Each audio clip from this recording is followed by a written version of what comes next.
एक गीत 100 अफसाने। Radio playback India लेकर आता है हर हफ्ते हिंदी फिल्मों के किसी एक गीत से जुड़े कुछ मजेदार किस्से, कुछ रोचक कहानियां। एक गीत 100 अफसाने। Radio playback India. नमस्कार दोस्तों, एक गीत 100 अफसाने की एक और कड़ी के साथ हम फिर हाजिर हैं। विश्वसनीय सूत्रों से प्राप्त जानकारियों और हमारे शोधकर्ताओं के निरंतर खोजबीन से इकट्ठा किए गए तथ्यों से परिपूर्ण होती है एक गीत 100 अफसाने की हमारी ये श्रृंखला। तो आज के अंक के लिए हमने चुनी है साल 1922 में ग्रामोफोन कंपनी लिमिटेड के रिकॉर्ड पर जारी मलका जान आगरेवाली की गाई हुई राग मिश्र देश आधारित ठुमरी, जिसके बोल हैं, मोरा पिया बुलावे आधी रात को, निंदिया बैरी भई। क्या है इस ठुमरी की विशेषताएं? ठुमरी गायन में मलका जान आगरेवाली कौन सा परिवर्तन लेकर आई? ग्रामोफोन कंपनी ने सबसे पहले उनसे और कलकत्ते के पियारा साहब से एक परंपरा की शुरुआत की थी। कौन सी थी वो परंपरा? भारतीय रिकॉर्डेड संगीत इतिहास के प्रथम पीढ़ी के मशहूर गायिका मलका जान आगरेवाली के जीवन और संगीत सफर की जो भी थोड़ी बहुत विश्वसनीय जानकारी उपलब्ध है, उसी को हमने आज के इस अंक में समेटने की कोशिश की है। शोध और आलेख सुजॉय चैटर्जी का है और आज इसका वाचन किया है शुभ्रा ठाकुर ने। सन 1913 में दादा साहेब फाल्के द्वारा निर्मित मूक फिल्म राजा हरिश्चंद्र के साथ भारत में फिल्म निर्माण का दौर चल पड़ा था और 1931 में इंपीरियल मूवी टोन की फिल्म आलम आरा ने फिल्म निर्माण के क्षेत्र में एक और इतिहास रचा, प्रथम सवाक फिल्म होने का श्रेय लेकर। लेकिन दोस्तों, मूक और सवाक फिल्मों के दौर से पहले भी मनोरंजन जगत में एक वो दौर भी था जो था शुरुआती रिकॉर्डेड संगीत का दौर। 20वीं सदी की शुरू के दूसरे ही साल से भारत में रिकॉर्डिंग्स शुरू हो गई थीं। ये वो दौर था जब अच्छे घर के लड़के लड़कियों द्वारा गाना बजाना अच्छा नहीं माना जाता था। संगीत की महफिलें कोठों पर या नवाबों के दरबारों में ही लगा करती थीं और इन महफिलों में अपना गायन और नृत्य प्रस्तुत करने वाली महिला कलाकारों की प्रतिभा का सम्मान जरूर किया जाता रहा हो, लेकिन सामाजिक रूप से इनका तिरस्कार ही होता रहा। ये बात सच है कि उस जमाने में कोठों में गाने वाली तवायफ अत्यंत गुणी हुआ करती थीं और उस जमाने में कोठों पर देह व्यापार नहीं हुआ करता था। बावजूद इसके उस समय का रूढ़िवादी समाज ही कुछ ऐसा था जो महिलाओं के घर के बाहर किसी भी तरह के काम को प्रतिबंधित करता था। नतीजा ये हुआ कि ये तमाम प्रतिभाशाली कलाकार आर्थिक रूप से संपन्न होते हुए भी सामाजिक रूप से उपेक्षित रह गईं। एक गीत 100 अफसाने में हम 20वीं सदी के उस शुरुआती समय काल के ग्रामोफोन कलाकारों में से मिस शशिमुखी, गौहर जान और जोहराबाई अंबाले वाली के अफसाने आपको बता चुके हैं। आज के अंक में उसी दौर की एक और मशहूर आवाज की दास्तान। ये आवाज है मलका जान आगरेवाली की। आगरा और कलकत्ता की मिस मलका जान आगरेवाली के जीवन के बारे में बहुत कम सटीक या तथ्यात्मक जानकारियां उपलब्ध हैं, लेकिन कहा जाता है कि वे उत्तर प्रदेश के आजमगढ़ की रहने वाली थीं।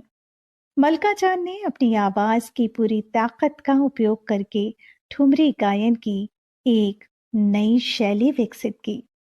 उनसे पहले जो ठुमरी के कलाकार हुए वे अपने गायन में नाजुकी बनाए रखते थे, क्योंकि ठुमरी प्रेम और विरह रस आधारित धारा है। लेकिन मलका जान ने वैषम्यता का उदाहरण प्रस्तुत करते हुए इसे अपने तरीके से एक नया रूप प्रदान किया। ध्रुपद, ख्याल से लेकर ठुमरी तक विभिन्न संगीत प्रारूपों में कुशल और निपुण मलका जान आगरेवाली होरी, चैती, कजरी और गजल गायन में भी समान रूप से निपुण थी। अपने हर रिकॉर्ड के अंत में मलका जान घोषणा करती थी, माय नेम इज मलका जान ऑफ आगरा, या माय नेम इज मलका जान ऑफ कैलकाटा। दोस्तों, अगर आपको याद हो तो गौहर जान पर केंद्रित अंक में हमने उनकी माँ का जिक्र किया था कि किस तरह से उनकी माँ विक्टोरिया हेमिंग इस्लाम धर्म को अपनाते हुए मलका जान बन गई थी। ये वो मलका जान नहीं थी जिन मलका जान का जिक्र हम आज के अंक में कर रहे हैं, बल्कि गौहर जान की माँ ने इस भ्रम को दूर करने के उद्देश्य से अपने नाम के साथ बड़ी शब्द का इस्तेमाल कर लिया और वो बन गई बड़ी मलका जान। इस तरह से गौहर जान की माँ बड़ी मलका जान कहलाई और आज के अंक में हम जिन मलका जान की बात आपको बता रहे हैं वे मशहूर हुई मलका जान आगरे वाली और मलका जान कलकत्ते वाली नामों से। The gramophone and typewriter limited company के लिए गंभीर चिंता की बात ये थी कि उनके कई सबसे ज्यादा बिकने वाले कलाकार प्रतिद्वंदी कंपनियों को अपनी रिकॉर्डिंग्स प्रदान कर रहे थे, जिनमें उन्हीं गानों का चयन भी शामिल था जो ग्रामोफोन लेबल वाली डिस्क में उपलब्ध थे। हालांकि ये भी सच है कि कुछ कलाकारों ने the gramophone and typewriter limited द्वारा रिकॉर्ड किए जाने के पहले ही अन्य रिकॉर्डिंग कंपनियों को अपनी रिकॉर्डिंग दे दी थी।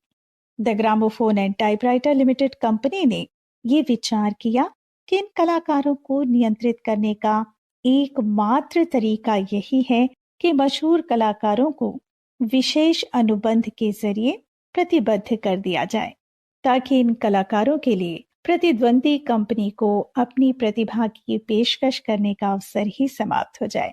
एक्सक्लूसिव रिकॉर्डिंग आर्टिस्ट के रूप में अनुबंधित होने वाले पहले कलाकार हुए कलकत्ता के पियारा साहिब और जी हाँ, आगरा की मिस मलका जान यानी मलका जान आगरे वाली। ये इस बात का प्रमाण है कि मलका जान किस विशिष्ट श्रेणी की कलाकार थी, जिस वजह से कंपनी ने उन्हें अनुबंधित करना चाहा। The gramophone and typewriter limited द्वारा ये प्रलेखित है कि मलका जान आगरे वाली साल 1907 में 27 मॉड्स लेन कलकत्ता में रहती थी और उनके पास the gramophone and typewriter limited के साथ रिकॉर्ड करने का अनुबंध था। अनुबंध में 14 फरवरी 1907 का दिनांक देखा जा सकता है। जैसा कि उस जमाने में होता था, रिकॉर्ड कंपनियां सत्रों के रूप में गायक गायिकाओं द्वारा गाए गाने रिकॉर्ड कर लिया करती थी और उन्हें मुद्रण के लिए जर्मनी आदि देशों में भेज दिया जाता था।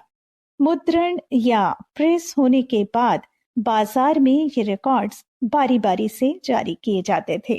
कहने का अर्थ ये है कि ये जरूरी नहीं कि जिस साल रिकॉर्डिंग हुई हो उसी साल उसका रिकॉर्ड बिक्री के लिए बाजार में आ गया हो। कई बार ऐसा भी हुआ कि रिकॉर्ड जारी होने में कई साल लग गए, जैसा कि आज के चुने हुए गीत के साथ भी हुआ। मलका जान आगरे वाली ने 3 कंपनियों के लिए recordings the. The gramophone and typewriter limited का जिक्र तो हम कर ही चुके हैं, लेकिन इससे भी पहले जिस कंपनी के लिए उन्होंने अपनी आवाज दी थी वो कंपनी थी बेका ग्रांड रिकॉर्ड। इस कंपनी ने मलका जान की आवाज को 1905 में बंबई में और 1907 में कलकत्ते में कैद किया। The gramophone and typewriter limited ने 1907 से लेकर 1911 के बीच कलकत्ते में मलका जान के बहुत सारे गाने रिकॉर्ड किए। 1910 में कलकत्ते में ही अजंता डबल फेस रिकॉर्ड पर भी उनकी गाई हुई रचनाएं जारी हुई। 1911 के बाद मलका जान की किसी रिकॉर्डिंग की जानकारी उपलब्ध नहीं है और ना ही उनके आगे के जीवन के बारे में विस्तार से किसी को पता है। लेकिन ऐसा सुनने में आता है कि मलका जान को अपने से काफी कम उम्र के आगरा घराने के उस्ताद फैयाज खां से प्यार हो गया था। दोनों का प्रेम संबंध काफी लंबे समय तक चला, लेकिन उसका दुखद अंत हुआ। दूसरी तरफ बेहद प्रतिभाशाली संगीतकार मौजूद्दीन खान मलका जान के प्यार में पागल थे, लेकिन जब मलका जान ने उनके प्यार को ठुकरा दिया तो उन्होंने शराब में अपने आप को डुबो दिया और बर्बाद हो गए। मलका जान आगरे वाली का पहला रिकॉर्ड 1906 में बेका ग्रांड रिकॉर्ड पर जारी हुआ था, जो बांग्ला में राग भैरवी पर आधारित एक रचना थी।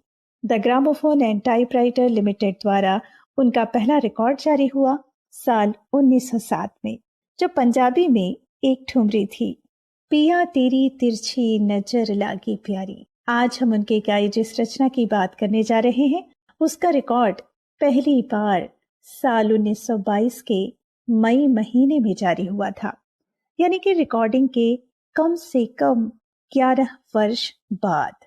इस रिकॉर्ड के जारी होने में इतना लंबा समय क्यों लगा, इस बात की पुष्टि नहीं हो पाई है। राग मिश्र देश आधारित इस ठुमरी के बोल जो रिकॉर्ड लेबल पर मुद्रित हैं, वो हैं पिया बुलावे आधी रात। राग मिश्र देश और दादरा ताल में निबद्ध इस पारंपरिक ठुमरी को समय समय पर बहुत से गायक गायिकाओं ने गाया है। इस ठुमरी के कुछ संस्करणों में कहरवा ताल का प्रयोग भी सुना जा सकता है। कभी इसे मोरा पिया बुलावे आधी रात गाया गया, तो कभी मोरा सैया बुलावे आधी रात, पर ठुमरी का भाव सभी संस्करणों में एक ही है। जैसा कि आप जानते ही हैं, लखनऊ के वाजिद अली शाह के दरबार में ही ठुमरी का जन्म माना जाता है, और जिसमें मुख्य रूप से श्री कृष्ण और राधा से संबंधित प्रसंग होते हैं। मलका जान की गाई ये ठुमरी कोई व्यतिक्रम नहीं। राग देश एक वर्षाकालीन राग है, जिसके साथ बारिश और रोमांस जुड़ा हुआ है। मोरा पिया बुलावे आधी रात को नदिया बैरी भई, इसमें रूपक अलंकार का स्पष्ट प्रयोग अनुभूत किया जा सकता है।